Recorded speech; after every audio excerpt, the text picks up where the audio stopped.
Students, आज हमारी class 9 की मैथ का चैप्टर नंबर 1 है जिसका नाम है हमारे पास मैट्रिसेस एंड डिटरमिनेंट्स। ठीक है, मैट्रिसेस हमारे पास क्या चीज़ होती है? उससे पहले हमारे पास होते हैं मुख्तलिफ किस्म के नंबर्स, जिसमें आते हैं हमारे पास natural number, integers, whole number, odd number, even numbers वगैरह। ठीक है, अब हम लोग किसी भी नंबर के अरेंजमेंट में लेते हैं, जैसे 2, 1, 3 और 4। ये नंबर्स हम लोगों ने एक पार्टिकुलर अरेंजमेंट के अंदर लिख लिया। अब इसे अरेंजमेंट के गिरते जब हम लोग एक स्क्वायर ब्रैकेट या बॉक्स ब्रैकेट लगाते हैं, वो हमारे पास बन जाता है मैट्रिक्स। ठीक है, अब इसको आप कोई भी नाम दे दें, ए नाम दे दें, बी नाम दे दें, सी नाम दे दें, कोई भी नाम दे दें, ये चीज़ हमारे पास बनती है मैट्रिक्स। और यही हमारे पास इस चैप्टर का मेन थीम है, मैट्रिक्स वाला। ठीक है, अब इसकी डेफिनेशन भी पेज नंबर 2 के ऊपर लिखी हुई है। रेक्टेंगुलर अरे और a formation of collection of real numbers से 0, 1, 2, 3 के एक रेक्टेंगुलर अरे होगी हमारे पास, इसके अंदर हमारे पास रियल नंबर का कलेक्शन होगा। अब रियल नंबर हमारे पास होते हैं रैशनल नंबर और इरेशनल नंबर का यूनिट। हमारे पास वो नंबर्स होते हैं जिसके अंदर जो हमारे पास पी ओवर क्यू की फॉर्म में लिखे जा सकते हैं। ठीक है, जितने भी फ्रैक्शन में नंबर होते हैं वो सारे हमारे पास रैशनल नंबर होते हैं। जैसे लेट्स सपोज हमारे पास आ गया 3/4। ठीक है, इसको हम P over Q fraction form में जो भी नंबर आएगा वो हमारे पास रैशनल नंबर होगा। और इरेशनल नंबर वो होते हैं जो हमारे पास फ्रैक्शन फॉर्म के अंदर नहीं आते। जैसे लेट्स सपोज सिंपल 2 है, सिंपल 1 है, ये सारे हमारे पास आते हैं रैशनल, जिनको हम पी ओवर क्यू की फॉर्म में नहीं लिख सकते। तो जब इन दोनों नंबर्स का हम यूनियन लेते हैं ना, वो हमारे पास बन जाते हैं रियल नंबर्स। रियल नंबर्स हमारे पास अब 0 से स्टार्ट होंगे और ये अब उसमें चलते जाएंगे, पॉजिटिव भी जाते जाएंगे, नेगेटिव भी जाते जाएंगे। अब इन सब की जब नंबर्स के हम लोग रेक्टेंगुलर अरे के जो फॉर्मेशन करते हैं, ये हमारे पास बन जाता है मैट्रिक्स। उसके बाद हमारे पास आता है मैट्रिक्स का ऑर्डर। अच्छा, मैट्रिक्स के अंदर हमारे पास दो चीज़ें होती हैं, एक हमारे पास होती है रो और एक हमारे पास होता है कॉलम। ठीक है, जो हमारे पास हॉरिजॉन्टल लाइन बनती है ना, वो हमारे पास होती है रो। जैसे कि ये रो है, ये रो 1, ये वाली रो 2 है। ठीक है, जैसे हमारे पास हॉरिजॉन्टल फॉर्मेशन होगी वो हमारे पास कहलाएगी रो, और जो हमारे पास वर्टिकल फॉर्म में आएगा ये हमारे पास कहलाता है ये कॉलम 1 आ गया और ये कॉलम 1। अब रो और कॉलम में एक चीज़ बनती है वो हमारे पास आता है मैट्रिक्स। ठीक है, उसके बाद आता है इसका ऑर्डर।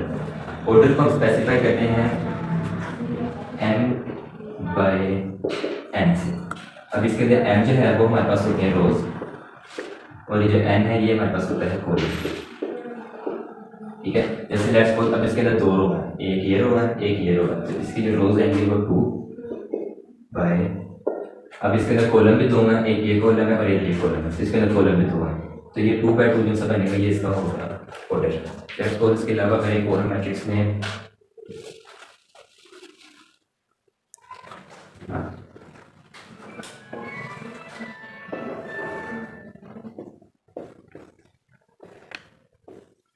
अब इसको 3 रोज आ रहे हैं, 1, 2 और 3, और कॉलम इसके अंदर 1 और ये 2 बने, तो इसका जो हमारे पास ऑर्डर है वो बनेगा 3/2। ठीक है, ऑर्डर के अंदर पहली चीज़ याद रखिए, सबसे पहले नंबर हमारे पास होते हैं कि सेंटर में पड़े और लास्ट वाला जो नंबर होगा हमारे पास कहते हैं कॉलम्स। ये हो गया ऑर्डर मैट्रिक्स। मतलब तीसरी चीज़ आती है वो है equal matrix. Equal matrix let A and B two matrices, then A is said to equal to B and denoted by A is equal to B if and only if.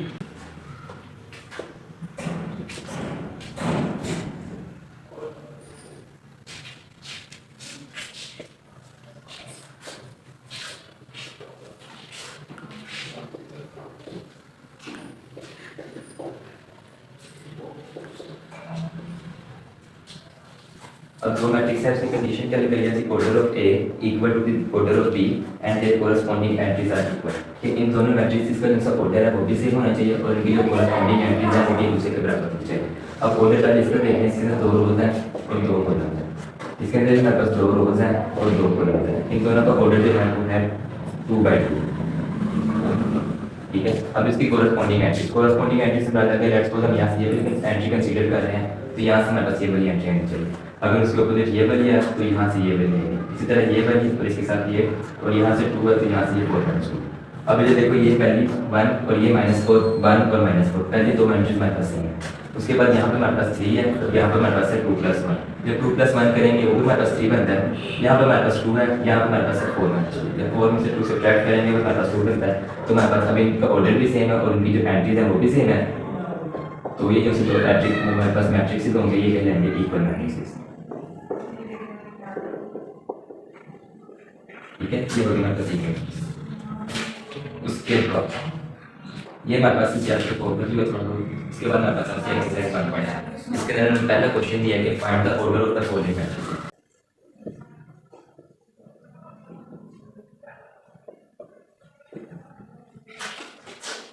पहला matrix हमारे पास A is equal to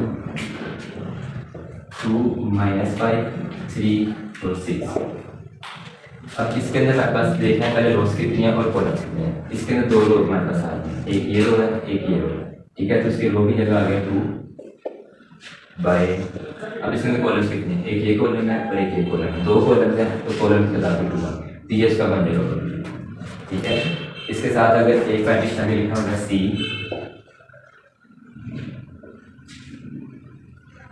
अब इसके अंदर देखने पहले रोज कितने, रोज इसके अंदर बन रही है एक ये रो और एक ये रो, दो रोज आ रही इसके अंदर।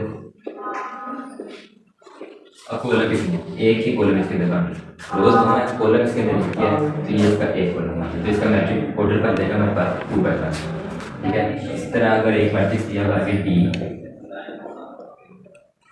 4 0 6, अब इसके अंदर पहले देखिए रोज कितनी है, रोज इसके अंदर एक ही बन रही है और कॉलम इसके अंदर हमारे पास आ रहे हैं एक, बल्कि इसके अंदर रो 3 बन रही है, 1 2 और 3, और कॉलम नहीं है, तो इसका जो ऑर्डर बन जाएगा 3 1। तो इसी तरह हमारे पास ये आ जाएगा, आगे एक मैट्रिक्स दिया है G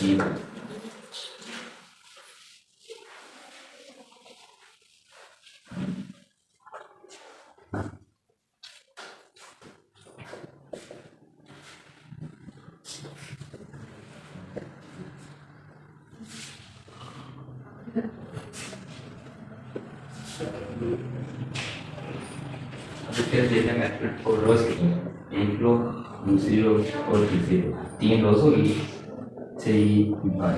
अब कॉलम कितने, एक ये कॉलम है एक ये कॉलम है और एक ये कॉलम है, 3 रोज बता दें। जी हमारे पास मैट्रिक्स बनेगा जिसका ऑर्डर है हमारे पास 3 बाय 3, ठीक है। पहला क्वेश्चन हमारे पास सेम ही है कि सर हम लोगों ने रोज और कॉलम फाइंड करके उसका ऑर्डर लिखा। उसके बाद क्वेश्चन नंबर 2 है जिसके अंदर क्या है कि आपने बताना है कि कौन से दो मैट्रिक्स हैं इक्वल है। जैसे कि इसका लिखा हुआ है सबसे पहले A इज इक्वल टू 3, ठीक है। अब इसके लिए आपसे लोगों ने देखना है दूसरा कौन सा मैट्रिक्स बन रहा है। एक मैट्रिक्स यहाँ पे लिखा हुआ है C इज इक्वल टू 5 - 2। अब ये 5 - 2 दो रहते नंबर नहीं है, इस क्वेश्चन सिनेरियो के अंदर सिर्फ एक ही नंबर, ठीक है। अब इसका देखो एक ही रो है और एक ही कॉलम है, ऑलरेडी इसका बन रहा है, ठीक है। अब इसके अंदर देखना है एक ही रो है एक ही कॉलम है, इसका भी ऑर्डर बन रहा है। पहला एक नंबर 2 है, उसके बाद हमें देखना है एंट्री को सेम है, इसके अंदर हमारे पास 3 है, इसके अंदर हमारे पास 5 - 2 है, 5 - 2 करेंगे तो हमारे पास 3 ही बनेंगे, तो दोनों की जो एंट्रीज है वो भी सेम है और जो दोनों का ऑर्डर है हमारे पास वो भी सेम है, तो यहाँ पर A और C जो होंगे इक्वल मैट्रिक्स इधर।